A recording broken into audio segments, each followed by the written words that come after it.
আসলে একটা অলস প্রকৃতির মাইয়া। একদিন ভিডিও দিলে 10 দিন খবর থাকে না।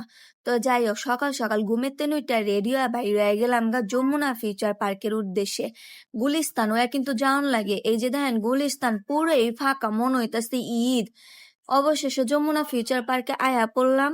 সামনের রাস্তা দিয়া না যায়া আমরা এমনই বলদের বলদ তিনজনে মিলা দুনিয়ার কাহিনী করে দুনিয়ার ঘুইরা উল্টা রাস্তা দিয়ে গেছি। এই যে রয়েছে পিছনের রাস্তা, সামনের রাস্তা দিয়ে ঢুকা পারি নাই। কারণ ফার্স্ট টাইম গেছি তো, ফার্স্ট টাইম গেলে এমনই ব্যাক কল হন লাগে।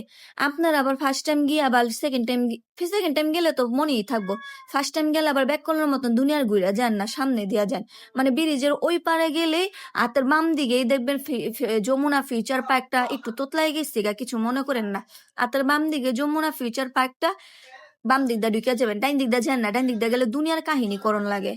তো যাই হোক, সব পিছন দিয়ে যখন ঢুকছি, পিছন দিয়ে ঢুকানোর পর দেখি কি বাচ্চা আউটলেট অনেক সুন্দর করে সাজাইছে। আর এই যে দেন চুন্নিরা, দুপুর টাইম তো এলাকা চুন্নিরা বই বা মোবাইল টিপায়। আর এই যে হইলো যমুনা ফিউচার পার্ক ভিতরের অংশটা অনেকটাই বসুন্ধরার মতন দেখতে, বসুন্ধরার মতনই।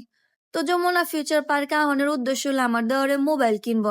হ্যাঁ, শখ হয়েছে এখন আবার মোবাইল কিননের। গত বছর হ্যাঁ কিনছিল ল্যাপটপ, আপনারা কিন্তু দেখছিলেন।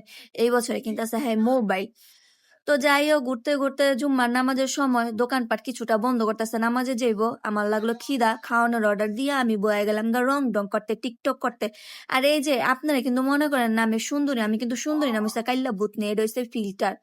তো আমার রং ডং করতে করতে খাওয়ানো পড়ছে, খাওয়ানো আমি দিয়ে আমার জামাইরে বেডি বেশি দিছে। পর আমার জামাইয়ের লগে ঝগড়া করতেছে যে এই বেডি তোমার এত বেশি দিল কে লেগা, আর আমগুলো কম দিল কে লেগা।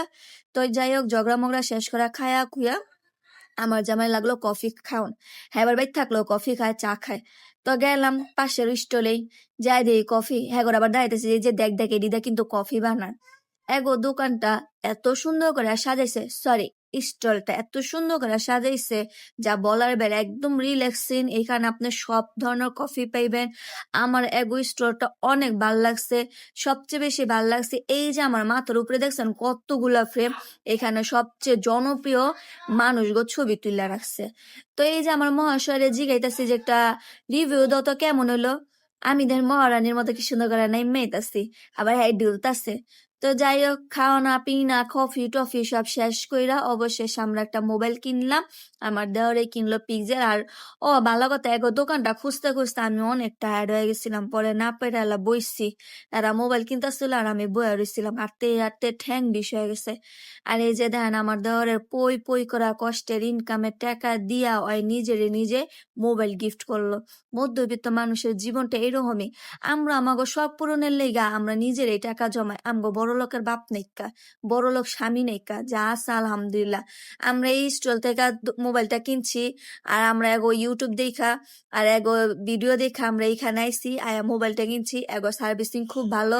আর এই যে মোবাইল টোবাইল কিনা আমরা ডিং ডিং করতে করতে বাইর যেতেছি গা। কেমন হলো ভিডিও একটু জানেন কমেন্টস কইরা।